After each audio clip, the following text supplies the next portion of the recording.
যেটা রনি যে কথাটা বলেছে, হয়তো যদি আন্দোলন না থামে তাহলে তো তাদের পাকিস্তানে পাঠিয়ে দেওয়া ছাড়া আমাদের আর কোনো গত্যন্তর থাকে না। সেটা যেটা বললাম সেটা হলো যে এখন যে অবস্থা দাঁড়িয়েছে, পাকিস্তানে আসলে যাওয়া সম্ভব নয়। পাকিস্তানে যাওয়া সম্ভব নয়। ওনার কথা মতো যদি 4 কোটি রাজাকারের বাচ্চা এই বাংলাদেশে থাকে, তো 4 কোটি রাজাকারের বাচ্চা, তার সঙ্গে যদি 4 কোটি রাজাকারের বাপ ধরেন, বাচ্চার বাপ ধরেন, তাহলে তো আরও প্রায় 1 কোটি চলে আসবে, 5 কোটি। তারপরে এই রাজাকারের বাচ্চারা যদি কেউ বিয়ে করে থাকে, বউ থাকে, কারো যদি প্রেমিক থাকে, ওগুলো তো রাজাকার। এতে কোনো অবস্থা নাই। অর্থাৎ 5 কোটি রাজাকারের বাচ্চা, তাদের বাপ, তাদের মা, এরা রাজাকার। এদের যদি বিয়ে করে থাকে বউ রাজাকার, এ যদি প্রেম করে থাকে কারোর সাথে, এই যে ইয়াং ছেলেরা, তো এটা তো সঙ্গতি কারণে আর না রাজাকারের মেয়ের সাথে সে প্রেম করবে, তার বাইরে তো কোনো মুক্তিযোদ্ধার মেয়ের সাথে সে প্রেম করবে না, এটা common. So this number is more than 12 lakh. ওনার হিসাব অনুযায়ী নাম্বার হয়ে যায় 12 কোটি। 4 কোটি রাজাকার এই রাস্তায় এখন যদি থাকে 12 কোটি হয়ে যায়, বউ বাচ্চা প্রেমিক এগুলো সব ধরলে আর কি, নাতিপুতি ধরলে 12 কোটি লোককে আসলে পাকিস্তান যাওয়া সম্ভব নয়। বরং এই রাজাকারের বাচ্চারা, 12 কোটি রাজাকারের বাচ্চারা যদি এক হয়ে যায়, তারা অনেককে ভারতে পাঠিয়ে দিতে পারে। That is the dangerous game, বুঝতে পারছেন ঘটনা? অর্থাৎ অনেককে ছাড়া ভারতে পাঠিয়ে দিতে পারে। তখন এই যে ভারতে যাওয়া এবং পাকিস্তানে যাওয়া, এই যে একটা জায়গাতে, মুখোমুখি একটা জায়গাতে এসে দুটো পক্ষ মানে দাঁড়িয়েছে, এখান থেকে আর ফিরে যাওয়ার উপায় নাই। এখন আপনি সীমান্ত পাড়ি দিয়ে ভারতে যাবেন, নাকি এখানে প্লেনে করে আসি 12 কোটি মানে রাজাকারের বাচ্চা, বউ বাচ্চা, নাতিপুতিকে প্লেনে করে আমরা এই এখানে 20 লাখ না কয় লাখ না 10 লাখের মতো ওই বিহারি আছে, এদেরকে সেই স্বাধীনতার পর থেকে এখন পর্যন্ত পাকিস্তানে পাঠাতে পারছি না, শত চেষ্টা করে পাকিস্তানে পাঠাতে পারছি না। আলটিমেটলি এই বিহারির কিন্তু বেশিরভাগ ভারতীয় বিহারি, কিন্তু আমরা তাদের ভারতেও পাঠাতে পারছি না, পাকিস্তানে। আপনি 12 কোটি রাজাকারের বাচ্চা, নাতি পুতি থেকে শুরু করে বউ বাচ্চা, প্রেমিক প্রেমিকা, এদেরকে কী করে পাঠাবেন? সো যার জন্য তারা এই মাটিতে কামড় দিয়েছে, এমন কামড় দিয়েছে যে একেবারে আপনি তো জানেন যে এই পৃথিবীতে যত প্রাণী আছে, সবচেয়ে কচ্ছপের যে চোয়াল, এই কচ্ছপের চোয়ালের মতো এত শক্তিশালী চোয়াল নাই। যদি কচ্ছপ কাউকে কামড় দেয়, তাহলে আপনাকে কেসি দিয়ে কচ্ছপের গলা কেটে ফেলতে হবে, আদারওয়াইজ আপনি কামড় থেকে বাঁচাতে পারবেন না।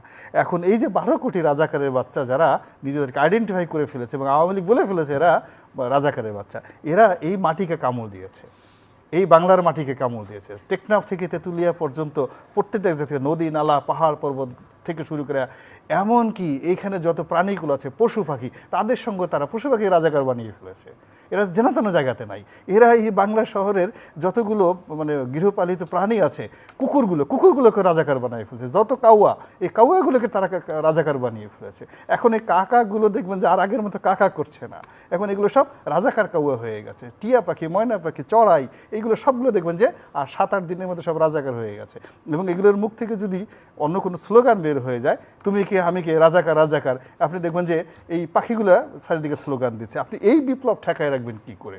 তো কাজেই এটা হঠাৎ করে একজন আইনমন্ত্রী কি বললেন, তারপর শেষে তিনি একটা প্রস্তাব দিলেন, বা আমাদের মহামান্য হাইকোর্ট থেকে একটা, দুটো সমস্যা হয়েছে। প্রথম সমস্যা হলো বিদেশ থেকে এসে মাননীয় প্রধানমন্ত্রী তিনি একটা সংবাদ সম্মেলন করলেন এবং এখানে সামহাউ প্রভোগ করে হোক, তার মুখ দিয়ে হোক, একটা কথা বের হয়ে গেছে, রাজাকারের বাচ্চা।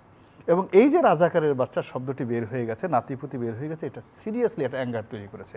প্রধানমন্ত্রীর পাশে যারা আছেন, উনি চীন থেকে ভালো কিছু নিয়ে আসেন নাই, তার মধ্যে ফ্রাস্ট্রেশন ছিল, ক্লান্তি ছিল, তাকে কোনো অবস্থাতেই এই ধরনের অবস্থাতে সংবাদ সম্মেলনে আনাটা ঠিক হয়নি। শি ইজ 80 years old, তাকে বুঝতে হবে যারা তাকে আশেপাশে পরিচালনা করছে। দ্বিতীয়ত এই যে আবার লাস্টে যে তিনি যে একটা জাতির উদ্দেশ্যে ভাষণ দিয়েছেন, this is another wrong decision. এই জাতির উদ্দেশ্যে ভাষণ দেওয়ার পরই আজকের যে পরিস্থিতি, এই পরিস্থিতি কিন্তু সৃষ্টি হয়েছে। সো এখন যারা মানে ক্ষমতার যে মানে আন্দোলন যেটা আছে, সেটা নিষ্পত্তি হবে রাজপথে, এবং এটা কারো হাতে নাই, বিএনপি জামাত কারো হাতে নাই, রাজাকারের পুত্রদের হাতে নাই, কন্যার হাতে নাই, একেবারে সব জায়গাতে। জাস্টিস শামসুদ্দিন চৌধুরী মানিক, আপনি আমার নামটা ভালো করে উচ্চারণ করতে পারেন না নাকি? এটি থেকে বোঝা যাচ্ছে যে আপনি আমার প্রতি আক্রোশ নিয়ে এখানে বসেছেন। আমি যেটা বলেছি ঠিকই বলেছি, এবং আপনার প্রতি যেটা আপনি আমাকে অপমান করেছেন, আমার নামটা পর্যন্ত আপনি ঠিক মতো উচ্চারণ করতে পারেন না, আপনার লজ্জা হওয়া উচিত। এবং রনি যেটা বলল, আপনি এমন ভাব দেখাচ্ছেন যে আপনি একাই সেই টেলিভিশনটা দেখেছেন, আমি যখন বললাম আমিও দেখেছি, তারপরে আবার আপনি আমাকে বারবার উস্কানি দিচ্ছেন যে আমি দেখেছি কিনা। তার মানে আপনি একাই দেখেছেন, আর কেউ দেখেনি। শোনেন রনি, কালকে যে না উত্তেজিত হওয়ার কারণ হচ্ছেন আপনি আমাকে উত্তেজিত করছেন, মানে এমন ভাব দেখাচ্ছেন যে আপনি একাই দেখেছেন, আমি দেখিনি। এবং কালকে না পুরো বাংলাদেশ দেখেছে, বাংলাদেশ আর এখানে আসেনি, তাই তো?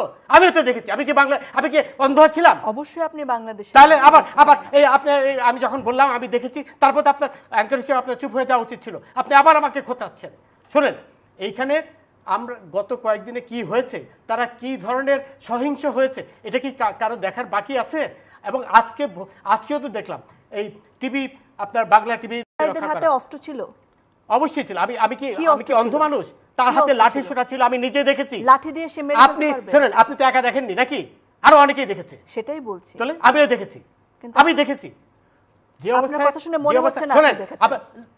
ডোন্ট প্লিজ এই ধরনের রাবিশ কথা বলবেন না আমার সাথে রাবিশ কথা বলবেন না। আমিও দেখেছি। উত্তেজিত হবে আপনি আমাকে উত্তেজিত করছেন। আপনি তো তাদেরই পক্ষের লোক বলে মনে হচ্ছে।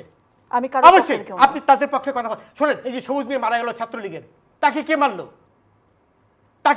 সেটা তদন্ত হবে না, তদন্ত হবে তো, ওইটা সাইদেরও তো তদন্ত হবে, সবই তো তদন্ত হবে। সাইদকে মেরেছে সেটা দেখা যাচ্ছে। আমি তো দেখেছি। আপনি আমাকে বোঝানোর চেষ্টা করছেন যে আমি দেখিনি নাকি? এই ধরনের রাবিশ কথা আমার সাথে বলবেন না, রাবিশ কথা বলবেন না। আমি কিচ্ছু রাবিশ বলছি না। অবশ্যই রাবিশ কথা বলছেন না, অবশ্যই রাবিশ কথা বলছেন। আপনি ওদের পক্ষে হয়ে কথা বলছেন। আমি কারোর পক্ষে কিছু বলছি না, স্পষ্টভাবে ওদের পক্ষে হয়ে কথা বলছেন। আমি নিরপেক্ষ কথা। আপনি ওটাও নিরপেক্ষ নন। এখন কথা হলো এইখানে রনি আরেকটা মূল্যবান কথা বলে, আসার সময় আমার জীবনটাকে মারাত্মক ঝুঁকি নিয়ে আসতে হয়েছে। কারণ চতুর্দিকে এই রাজাকারের বংশধরেরা লাঠি সোটা নিয়ে যেভাবে দাঁড়িয়েছিল, বারবার আমার ভয় হচ্ছিল কখন আমাকে মেরে ফেলবে। তারপরে আমি বহু পথ ঘুরে তারপরে আপনাদের এখানে এসেছি। শুধু আপনার মনে হয়েছে যারা আছে সবাই রাজাকার? অবশ্যই রাজাকার। এবং শুধু একটি কথা বলার জন্যই আমি এখানে এসেছি আজ, যে এই রাজাকারের বংশধররা কোনো অবস্থায় জয়ী হবে না। 30 লক্ষ মানুষের শহীদের রক্তে, 5 লক্ষ নির্যাতিত নারীর কারণে যে দেশ স্বাধীন হয়েছে, সেখানে রাজাকারের বংশধররা কোনো অবস্থায় তারা জয়ী হতে পারে না।